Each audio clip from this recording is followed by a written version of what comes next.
আর মাত্র কদিন এরপরই জাতীয় সংসদ নির্বাচন।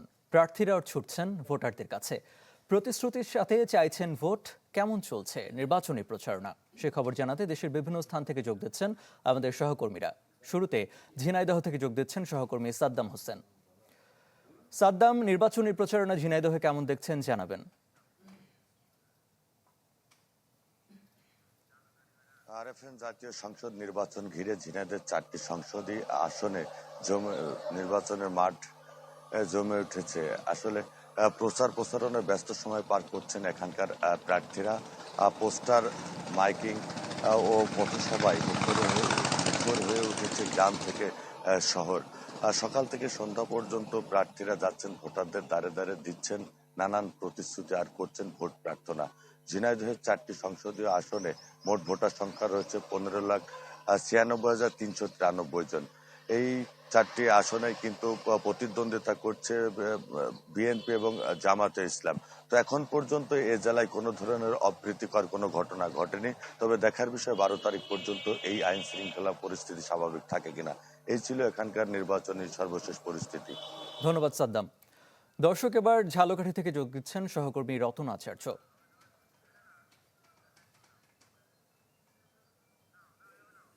জাতীয় সংসদ নির্বাচনে ঝালকাঠির দুটি আসন রয়েছে। দুটি আসনে মোট 18 জন প্রার্থী কিন্তু প্রতিদ্বন্দ্বিতা করছে। তারা সকাল থেকে গভীর রাত পর্যন্ত তাদের এই যে প্রচারণা সেটা চালিয়ে যাচ্ছেন এবং ভোটারদের দ্বারে দ্বারে যাচ্ছেন এবং বিভিন্ন প্রতিশ্রুতি দিচ্ছেন। আর ভোটাররাও বলছেন যে আসলে আগামীতে গত নির্বাচনে যারা প্রতিশ্রুতি দিয়েছিল তারা কিন্তু সেই কাজ করেনি। তো ভোটাররা দাবি করছে যে এবার যারা প্রতিশ্রুতি দিচ্ছেন তারা যেন সঠিকভাবে কাজ করে। এই দুটি সংসদীয় আসনে মোট ভোটার রয়েছে 5,86,543 জন। প্রায় এই 6 লাখ ভোটারই কিন্তু তাকিয়ে আছে এবার যারা নির্বাচনে অংশগ্রহণ করেছেন এবং যারা এবার বিজয়ী হবেন সেই বিজয়ী প্রার্থীদের দিকেই কিন্তু তাকিয়ে আছেন। এবং এই বিজয়ী প্রার্থী জানি এই ঝালকাঠি যে দুর্দশাগুলো রয়েছে এবং সংকটগুলো রয়েছেন সেই সংকট জানি তারা কাটিয়ে উঠতে পারেন, সেরকমটাই কিন্তু দাবি করেছেন। তো এতটুকুই আপাতত ঝালকাঠি থেকে আমার কাছে খবর ছিল। ধন্যবাদ রতন। দর্শক, এবার পার্বত্য জেলা বান্দরবান থেকে সরাসরি যোগ দিচ্ছেন সহকর্মী ইয়াসিনুল হাকিম। ইয়াসিন, বান্দরবানের নির্বাচনী প্রচারণা কেমন দেখছেন জানাবেন। আরেফিন, সারা দেশের ন্যায় পাহাড়ি জনপদ বান্দরবানেও আসলে নির্বাচনে হাওয়া বইছে। আমরা দেখেছি প্রার্থীরা এখানে যেহেতু 4 জন দলীয় প্রার্থী নির্বাচন করছে, এখানে স্বতন্ত্র কোনো প্রার্থী নেই, সেক্ষেত্রে 4 জন প্রার্থী কিন্তু আসলে পাহাড়ের বিভিন্ন এক পাহাড় থেকে অন্য পাহাড় ঘুরে তারা নির্বাচনী প্রচারণায় চালিয়ে যাচ্ছে। আমরা দেখেছি বিএনপি যে প্রার্থী রয়েছে তিনি বান্দরবানের লামা, আলীকদম এবং নাইক্ষ্যংছড়িতে 8 দিনের সফরে তার প্রচারণা শুরু করেছেন।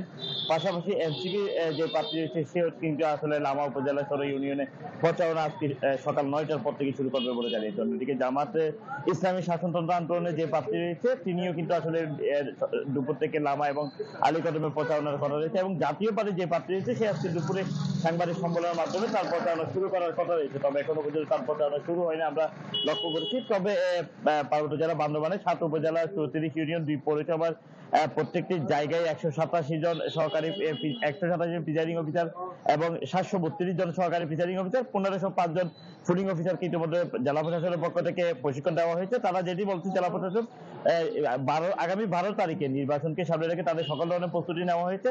3,15,422 জন ভোটারের এই জনপদে তারা আগামী 12 তারিখে একটা সুস্থ আবার নিরপেক্ষ নির্বাচন উপহার দিতে পারবে বলে আমাকে জানিয়েছে রিটার্নিং কর্মকর্তা।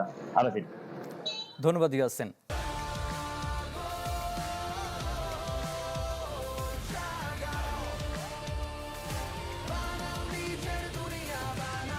গাইবান্ধা থেকে সরাসরি যোগ দিচ্ছেন সহকর্মী আসাদুজ্জামান মামুন।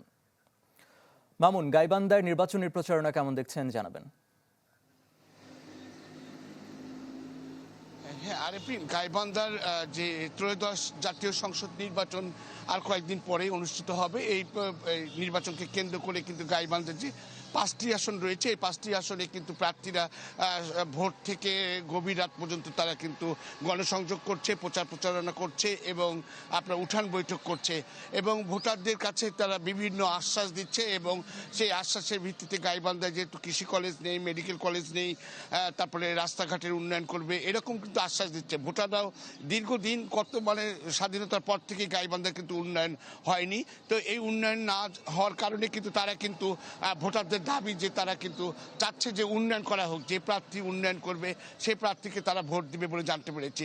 এছাড়া চর অঞ্চলবাসীদের স্বাস্থ্যসেবা নিশ্চিত করার জন্য কিন্তু তারা বলেছে। তো এখন দেখা যাচ্ছে যে গাইবান্ধা 5টি আসনে 40 জন প্রার্থী আপনার নির্বাচনে প্রতিদ্বন্দ্বিতা করছে। এখানে জাতীয় পার্টির মহাসচিব যে ব্যারিস্টার শামীম হায়দার পাটোয়ারি, উনি কিন্তু 2টি আসন থেকে নির্বাচন করছে। গাইবান্ধা 1 আসন সুন্দরগঞ্জে এবং গাইবান্ধার 5 ফুলছড়ি এবং সাগাটা আসন থেকে সে প্রতিদ্বন্দ্বিতা করছে। এখানে কিন্তু আপনাকে জানিয়ে রাখি যে এখানে প্রচারণা যেটা করছে এবং প্রশাসন থেকে কিন্তু আচরণ বিধি লঙ্ঘন যারা করবে তাদের ভিতরে কিন্তু আপনার হচ্ছে আইনগত ব্যবস্থা নিচ্ছে, এরকম কিন্তু রয়েছে। এই ছিল গাইবান্ধার সর্বশেষ নির্বাচনী প্রচারণার খবর। ধন্যবাদ মামুন। দর্শক, এবার হবিগঞ্জ থেকে যুক্ত হচ্ছেন সহকর্মী রাসেল চৌধুরী। রাসেল, আরিফিন, গত 8 দিন ধরে কিন্তু হবিগঞ্জে প্রচারণা চলছে দ্বৈত জাতীয় সংসদ নির্বাচনের, এবং সকাল থেকে প্রার্থীরা গভীর রাত পর্যন্ত ছুটছেন ভোটারদের কাছে। এবং হবিগঞ্জে 4টি আসনে মোট ভোটার 18,33,000 এবং 25 জন প্রার্থী তাদের প্রতিদ্বন্দ্বিতা করছেন। হবিগঞ্জে 1 আসনে নবীগঞ্জ বাহুবলে বিএনপির প্রার্থী ডক্টর রেজা কিবরিয়া প্রতিদিনই বাহুবল নবীগঞ্জে বিভিন্ন এলাকায় প্রচারণা চালাচ্ছেন। এছাড়া বিএনপির বিদ্রোহী প্রার্থী শেখ সুজাত মিয়া, যিনি স্বতন্ত্র প্রার্থী হিসেবে দাঁড়িয়েছেন, তিনি কিন্তু প্রচারণা চালিয়ে যাচ্ছেন। এছাড়া হবিগঞ্জ 2 বানিয়াচং আলমিরগঞ্জ আসনে বিএনপির প্রার্থী ডাক্তার সাকাওয়াত হাসান জীবন, তিনি মাঠঘাট চষে বেড়াচ্ছেন এবং প্রতিদিনই কোথাও না কোথাও তিনি গণসংযোগ করছেন।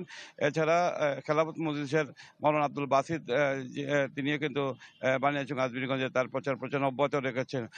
এছাড়া কিন্তু হবিগঞ্জ 3 আসনে কিন্তু প্রচারণা জমে উঠেছে। এখানে বিএনপির প্রার্থী জিকে গৌস, তিনি প্রতিদিনই কোথাও না কোথাও যাচ্ছেন এবং প্রচারণা চালিয়ে যাচ্ছেন, এবং জামাতের প্রার্থী কাজী মহসিন আহমেদও তার প্রচারণা অব্যাহত রেখেছেন। হবিগঞ্জে সার্বিকভাবে এখন মতো শান্তিপূর্ণভাবে প্রচারণা চলছে এবং এর কোনো ব্যত্যয় হয়নি। জেলা প্রশাসক যিনি জানিয়েছেন তারা মনিটরিং করছেন এবং এর ব্যত্যয় হলে তারা আইনি ব্যবস্থা নেবেন। আরিফিন, ধন্যবাদ রাসেল। নির্বাচনী প্রচারণা সম্পর্কে জানাতে দেশের বিভিন্ন স্থান থেকে যুক্ত ছিলেন আমাদের সহকর্মীরা।